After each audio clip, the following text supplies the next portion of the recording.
ಹೇಳಿದ್ನಲ್ಲಣ್ಣ, ನಿನ್ಗೆ ಎಷ್ಟು ಕ್ಲೀನ್ ಆಗಿ ಹೇಳಿದ್ದೀನಿ. ಅದು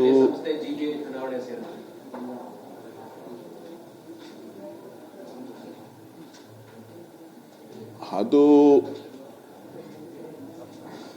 ಅವಶ್ಯಕತೆ ಇಲ್ಲ ಅಂತ ಕಾಣಿಸ್ತದೆ.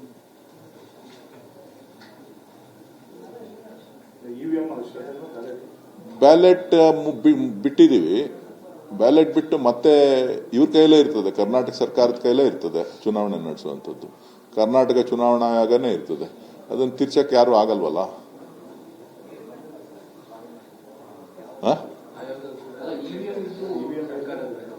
ಇವಿಎಂ ಬಳಕೆ ಮಾಡೋದು ಬಿಡೋದು ಅದು ಬೇರೆ ವಿಚಾರ. ನಾವು ಒಂದೆಜ್ಜೆ ಮುಂದೆ ಹೋಗಿದ್ದೀವಿ.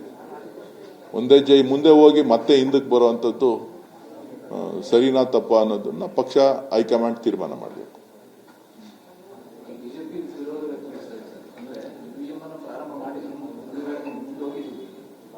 ನಾ ಹೇಳಿದ್ನಲ್ಲಪ್ಪ, ಮುಂದೆ ಹೋಗಿದ್ದೀವಿ ಅಂತ. ಇನ್ಯಾಕೆ ವಿಶ್ಲೇಷಣೆಗಳು ಹೋಗ್ಬೇಡಿ, ಅಲ್ಲಿ ಮಾಡ್ಕೊಳ್ಳಿ.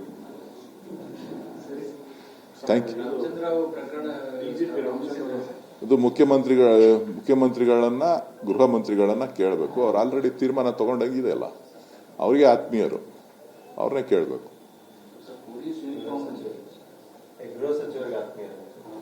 ಹಂಗಂತಾರೆ.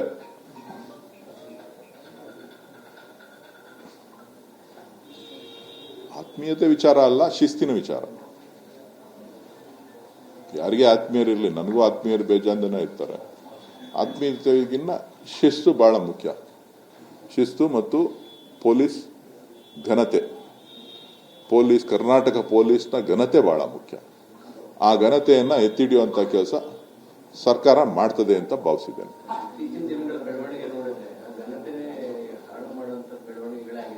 ಅಲ್ಲ, ಹೇಳಿದ್ನಲ್ಲ, ಇಲ್ಲಿ ನೋಡಿ, ಇಲ್ಲಿ ನಮ್ಮ ಕರ್ನಾಟಕ ಪೊಲೀಸ್ಗೆ ಇತಿಹಾಸ ಇದೆ.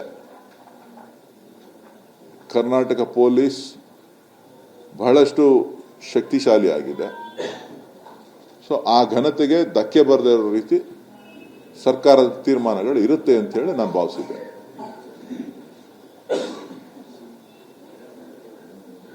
ಏನ್ ಮೇಡಮ್ ಹಿಂದೆಯಿಂದ ನಗ್ತಾ ಇದ್ದೀರಾ?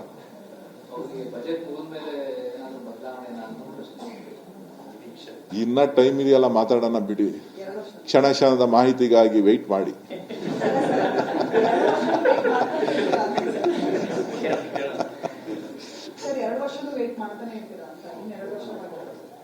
ಭಗವಂತನ ಇಚ್ಛೆ,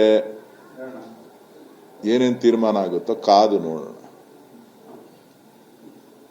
ಎಲ್ಲದಕ್ಕೂ ಅಂತ್ಯ ಇದ್ದೇ ಇರುತ್ತಲ್ಲ.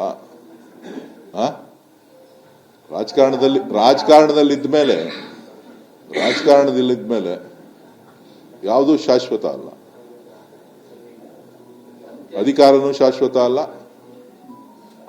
ತಾಳ್ಮೆನೂ ಶಾಶ್ವತ ಅಲ್ಲ. Thank you. ನೀವೆಲ್ಲ ಇದ್ದೀರಲ್ಲ, ನಿಮ್ಮ ನೇತೃತ್ವದಲ್ಲಿ ಎಲ್ಲವೂ ನಡೀಲಿ.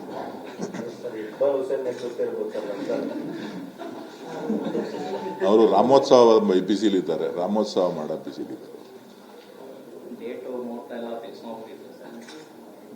ನನಗೆ ಗೊತ್ತಿಲ್ಲ ಅಪ್ಪ, ಅವನ್ನೇ ಕೇಳಿದೆ, ಯಾರು ಹೇಳಿದ್ರು ನಿನ್ಗೆ ಅಂತ.